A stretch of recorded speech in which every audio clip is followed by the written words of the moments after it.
안녕하세요, 길입니다. 오늘은 INFJ 유형 차례죠. INFJ와 다른 유형과의 관계에 대해서 말씀드리겠습니다. 개인 의견이니까 참고만 하시기 바라고요. 자, 이 INFJ 유형은요, 좀 복잡하고 난해한 성격으로 알려져 있죠. 알 수 없는 사람이라는 이미지가 강합니다. 확실히 이해하기가 좀 어려운 면이 있어요. 왜 INFJ를 그렇게 보는지에 대해서는 이전에 만든 INFJ 영상에서 설명드린 적이 있죠. 그냥 쉽게 요약하자면 이런 겁니다. MBTI 유형이라는 게 네 글자로 되어 있잖아요. 이 네 글자가 다 그런 글자라는 거예요.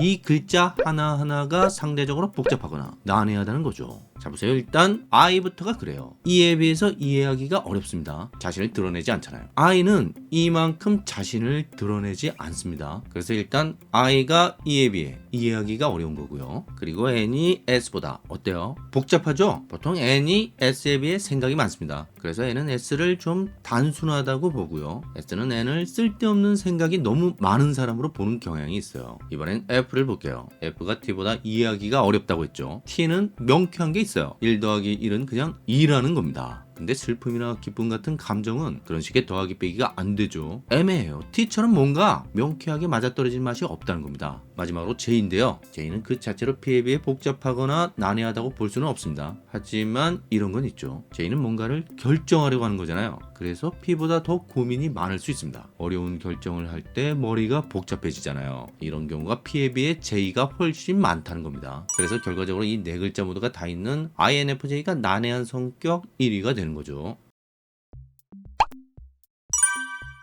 INFJ 말고도 난해한 이미지를 갖고 있는 다른 유형들도 있습니다. 근데 그 유형들도 다 INFJ와 관련이 있어요. INFJ하고 한 글자만 다른 유형들이라는 거죠. 다시 말해서 ENFJ, ISFJ, INTJ, INFP라는 겁니다. 이 사람들은 아까 말한 글자들 중 세 글자는 갖고 있는 사람들이에요. 그렇죠. 그래서 이 유형들이 적어도 나머지 다른 유형들에 비해서는 좀 복잡한 편이라고 보는 겁니다. 자, 여기서 난이도의 순서를 매겨보자면 제 내피셜일 뿐입니다. ENFJ가 4위, INTJ가 3위, 그리고 공동 2위로 ISFJ, INFP 이렇게 봅니다. 물론 1위는 INFJ고요. 자, 이 사람들과의 관계를 하나씩 볼게요.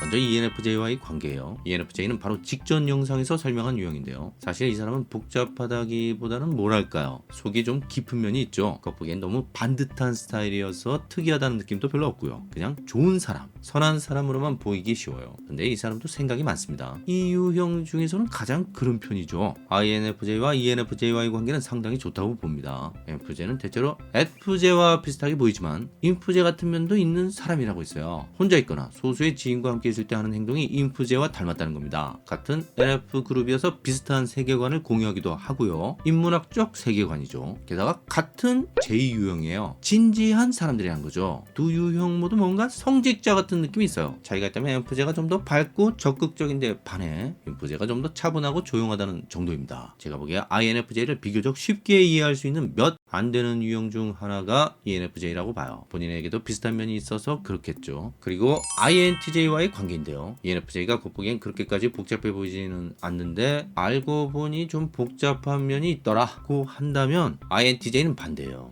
겉보기엔 엄청 복잡해 보일 수도 있습니다. 심지어 INFJ보다도 더 어렵게 느껴질 수도 있어요. 하지만 알고 보면 의외로 단순한 면도 있는 사람이 INTJ예요. 여기서 단순하다는 건 그 이상의 뭔가가 있는 건 아니라는 뜻입니다. 이 사람이 하는 말이나 행동, 그게 다라는 거죠. 그걸 있는 그대로 이해하면 별 문제가 없다는 거예요. 근데 안 풀리는 수학 문제는 아예 접근 불가처럼 보이곤 하잖아요. 하지만 풀이 과정을 확실히 이해하고 나면 답이 오직 하나밖에 없죠. 너무나 당연하게 그렇다는 겁니다. 그냥 그게 끝이라는 거예요. 하지만 수포자 시각에서는 수학자라는 친구가 뭔가 신비스럽게 보일 수도 있잖아요. INTJ가 미스터리하게 보이는 건 이런 거 비슷하다는 겁니다. 사실 INFJ와 INTJ는 비슷한 면도 많아요. 예컨대 인간관계에서 본의 아니게 가면을 쓰게 된다든가 하는 거죠. 그리고 둘 다 남들이 잘 모르는 깊은 부분을 알고 있는 경우가 많아요. 하지만 결정적인 차이가 있습니다. 당연히 T와 F의 차이죠. 이 두 유형은 서로에게 도움을 줄 수 있는 좋은 관계가 될 수도 있지만 어떤 중요한 결정을 할 때 상대의 방식을 이해하기가 매우 어려울 수 있습니다. 그래서 갈등이 생길 수 있어요. 비슷한 관계가 INFP, INTP의 관계인데요. INFJ, INTJ의 관계가 더 어렵다고 봅니다. 왜냐하면 J유형끼리의 관계이기 때문이에요. 한번 결정을 내리면 돌이키기가 쉽지 않습니다. 양쪽 다 그런 사람들이라는 거죠.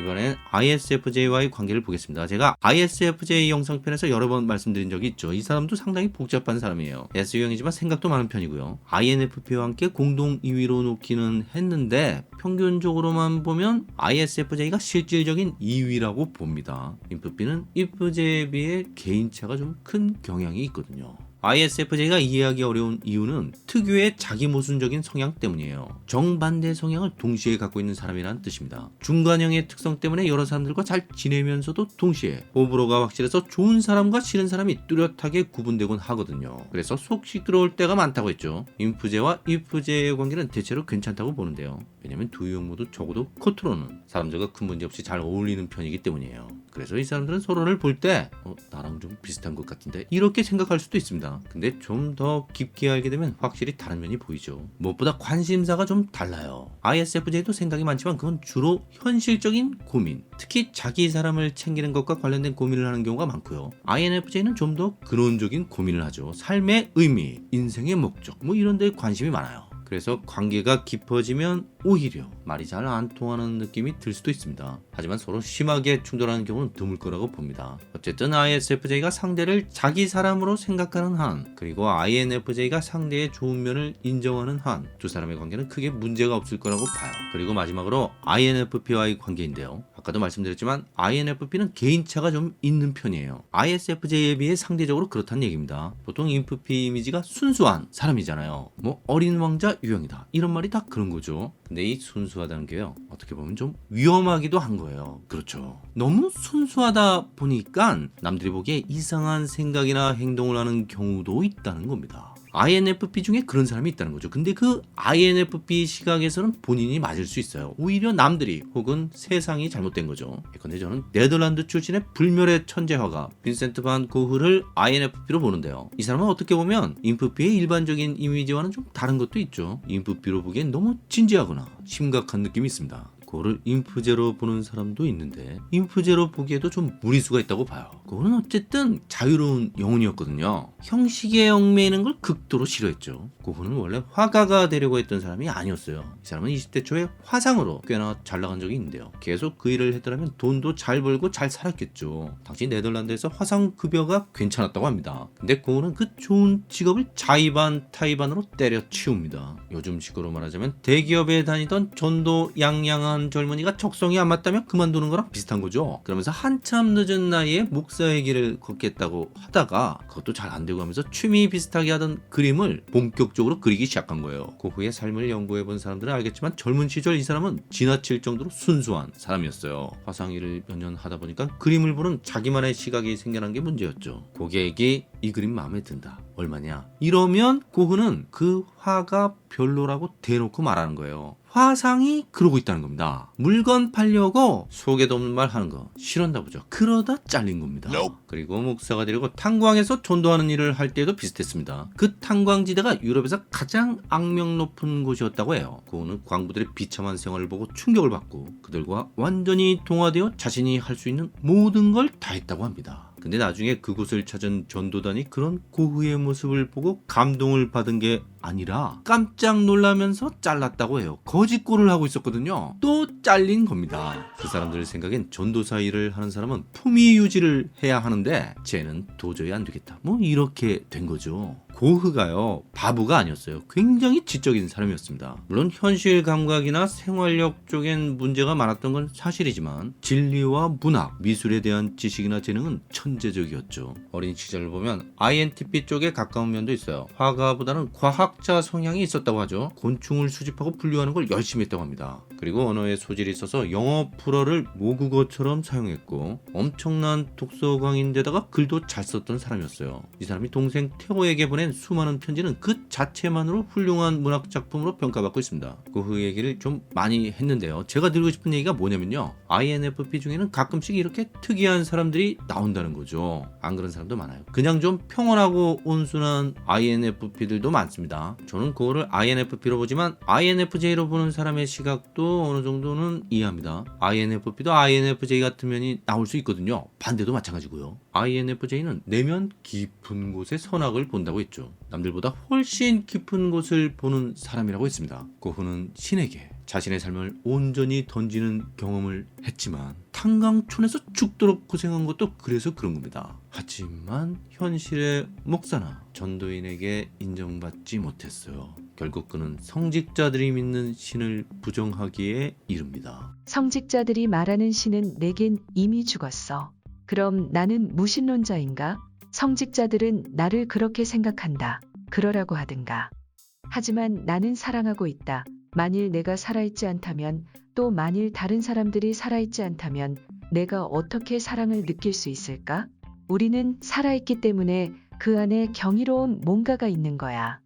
그걸 신이라고 부르든 인간 본성이라고 부르든 또는 달리 뭐라 부르든 거기에는 생동감 넘치고 진실하면서 하나의 체계로 정의할 수 없는 뭔가가 분명히 있어.